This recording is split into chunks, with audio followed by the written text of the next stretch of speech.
Man, hey, this conversation is much needed. It's heavy. I'm enjoying this, Ernest.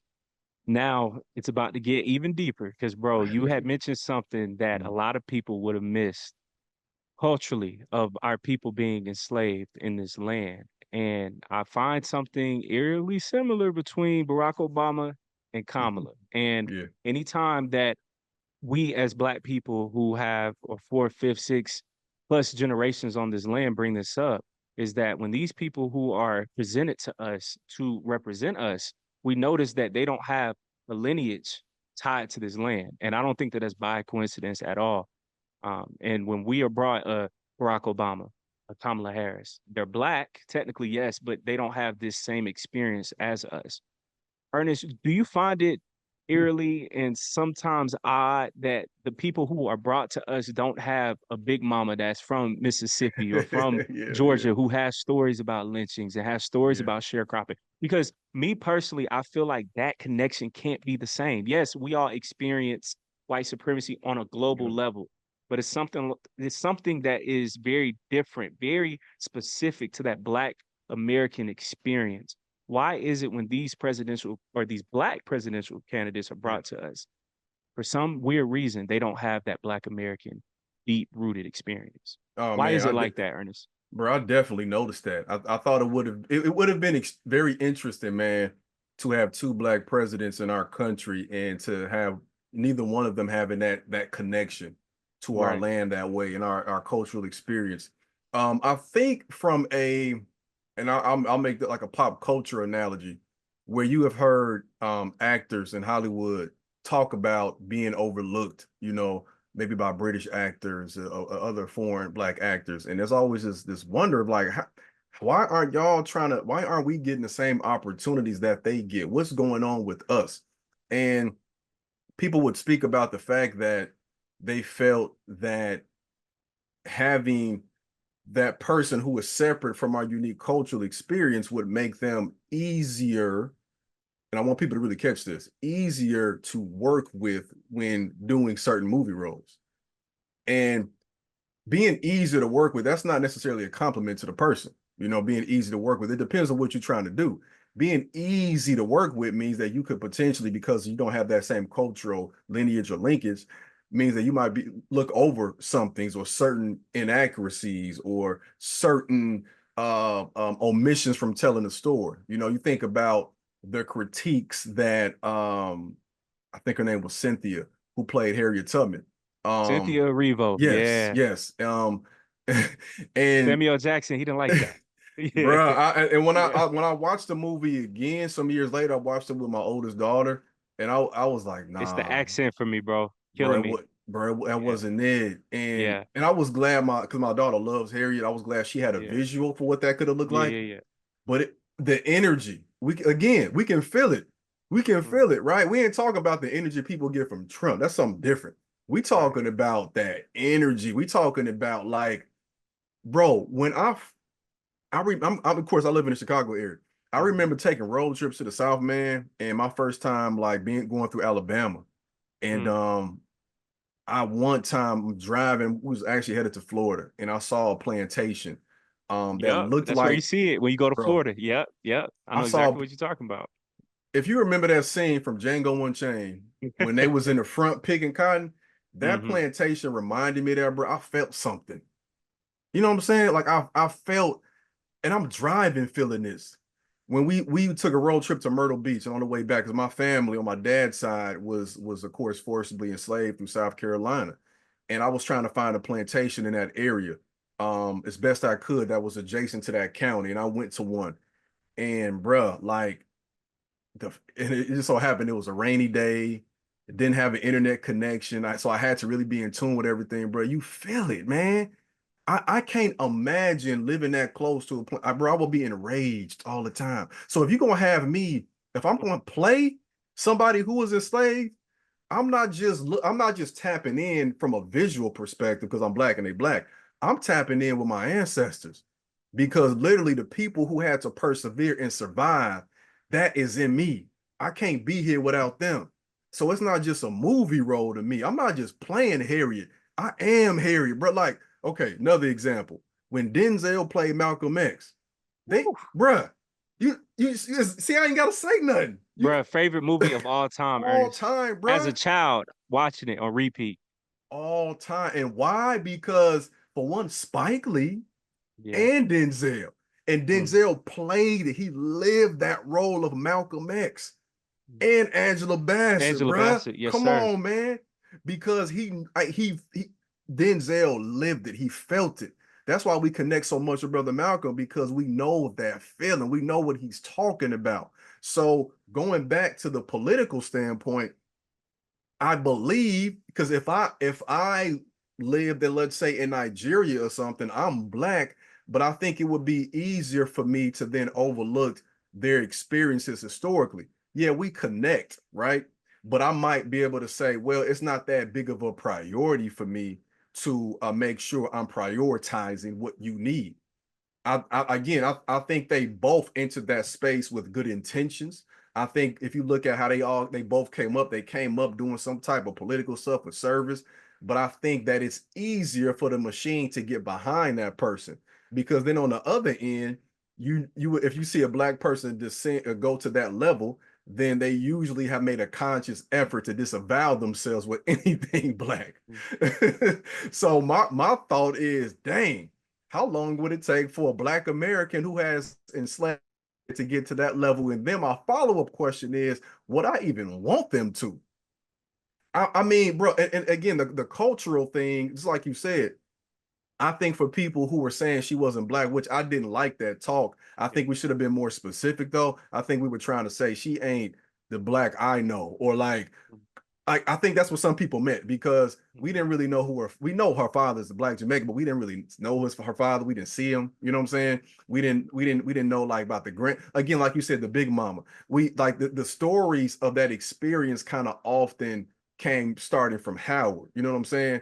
But like if you or I was in that position, that story of black could start with we grew up and we was going to the corner store, or we was hooping all day, or we was doing this, and you know what I'm saying, we had to avoid this, and the dudes on our block was, so I think that cultural aspect was definitely missing. But I think so I'm really trying to reflect on this, man, because I think we have to be careful. For any black person that's in politics, especially that's close to that level, you got to Yeah, really be clear on if you really even want that. You know what I'm saying, bro? that's right. Because I'm really, how we, and I do this a lot. So like the first black, we talk about like the first black person to Right. do this, and oftentimes I think that we have to sometimes take a step back because it's also contingent upon the framework of that firstness, or how the firstness was used, or what it's for. Um, to be the first black police officer, I mean, I don't know if that's, what I'm saying, like I don't, Mm. unless you found a way to really break down that system, right?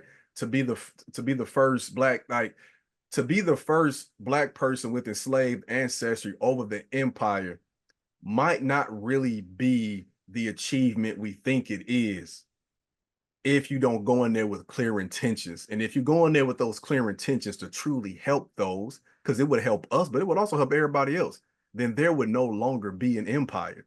And this structure exists and is predicated upon being able to be an empire and strip people away and conduct and promote genocide and so on and so forth. So do we want that is the question, Mm. man. I've dabbled with politics. I did a small run, like write-in campaign for city council, and I didn't like the way I was feeling when I was running, bro. Wow. I didn't like that I had to find a way to make my answers inclusive of everybody. Be real with you. And that's no Wow. disrespect because of course I love everybody, but my main focus is us, and anybody else that's with that can of course join. I'm for all of humanity, but by being for us, that includes y'all. You go get your stuff Yeah. too, just because when you again, there's a group study, I'm sorry, Citibank study that says that if America solves racism, we're adding trillions of dollars to the GDP. But Mm. if you want to play the game of politics, you have to make a conscious effort to ignore the very community you came from. And then I'm sorry, and at what cost would that come? Ernest, brother, you were cooking because every sentiment that you just expressed is exactly how I've been feeling throughout the past 6+ months. The overall DNC, the Democratic Party as a whole, literally just showed us that they would rather lose than have a tangible black agenda. They just showed us that. And speaking on that point, right, we will have people in positions of power with a black face but a white supremacist mindset. And I think that our people have to get way more meaner, way more demanding because playing back clips, and I know that we'll have some Kamala supporters, which is perfectly fine, engage into the conversation. But I've played the full interviews where she said that she's not going to do anything solely for black people. That statement is not out of context. I played Mm, that entire interview. mm, I've seen her entire interview in clips of her literally expressing that America is not a racist country. And that goes to your point of having to compromise. Man, why do you think our people sometimes don't get pissed off enough? Because if this was the white community, this was other communities that I cannot say, they will they will shut that down, Ernest, that day. And they know not to even talk to them that way. We've heard leaked phone calls with President Joe Biden talking to Al Sharpton, the Black Caucus, telling them that y'all need to play nicer and play better with Hispanics, that eventually they will replace you guys, potentially. Joe Biden telling us that we aren't black if we don't vote for him. And we're still voting for these people blindly. What will it take, Ernest, for our people to realize, yo, we have to draw a line in the sand? Because, brother, I'm tired of it. I'm yeah, tired of seeing our people getting talked down to. I'm tired of our yeah, people not being put on any type of black agenda. And yeah. one last thing as well, I'm tired of seeing us being put on the back burner. I saw Donald Trump show up to the NABJ conference and Kamala Harris show up later. Mm-hmm. And that to me said 1,000 words because I'm like, black journalists aren't a priority to you. But I'm off my rant. But what will it take, Ernest, for our people to finally say, yo, these people are wilding out. They will crash out. They will crash out Yeah. willingly before giving us a black agenda. Man, wow, yeah, yeah, I feel that, brother. I feel that. I think that it's almost like I'm not sure about your work background, but like Hmm. if you've ever had a job where you feel like you've had to compromise who you were for 8 hours For sure. just to make a Yeah. living.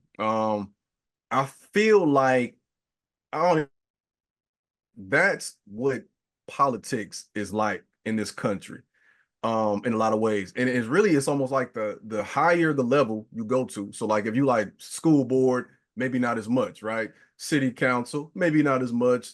Anything that's in your immediate community, you probably could do a lot more, especially when they don't even have a political party attached to it in city politics in most places. But once you talking about state, you go into the state government, okay, got to refine that image a little bit, right? And then you talk about going to the federal level, right? When they mean by refine that images, we got to make you palatable to white people.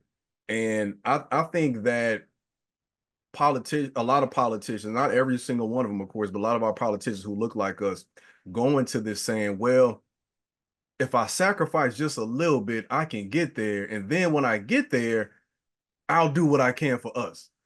But survey says that don't happen. That don't happen because as you do that, you really stripping apart from your soul each time you do that. And I think that lesson for me began with Obama again, with Reverend Jeremiah Wright, who was someone who was very close to Forgot my about that, family. Ernest. Man, Yeah. bro, like Wow. Jeremiah Wright, like again, It's a legend. I always tell people it's personal for me because for one, he's done so much for the South Side community. He ain't even from Chicago, he's done so much for us out here. He mentored my pastor growing up, so that I grew up in a very Afrocentric Christian environment. And that same pastor mentored my mom. Reverend Jeremiah mentored my father. I talked to my father about it one day. He told me Jeremiah Rice literally saved my life by providing me guidance. And without Jeremiah Wright, there is no political career for Obama because for him being able to get ingrained with that South Side community at Trinity, and that's a South Side, man, that helped him refine his image. So I saw that when he was going to that level, they unearthed that clip, which was 100% fact, and he had to disassociate himself. And that's when I began to have the understanding, oh, that might not be something I really even want. Because if somebody pull up a clip of my childhood pastor growing up, and you tell me, even if it's a snippet, maybe I'll like, oh, he could have. I'm not disassociating myself. That's family right there. I can't. So I think people who say they want that have to understand that's what you gonna do. It's okay. Like when they ask you about racism, you gonna say America's not a race. That don't even make sense, bruh. We are on the not even talking about our experience, bro. This country was built on the backs of Native American people, some of us of which who are have indigenous ancestry. Mhm. We're built on the foundation of their bones, their corpses, bruh, like straight slaughter. But we don't have, you know what I'm saying? And then you Hmm. talk about what continues to happen to us. But that's also what America is also based on. It's denying that. And if you are a black politician that can tap in to that deniability while also having a non-white disposition, then it'll probably be easier for you to be accepted because they say, oh, well, that person is probably not going to do what they can.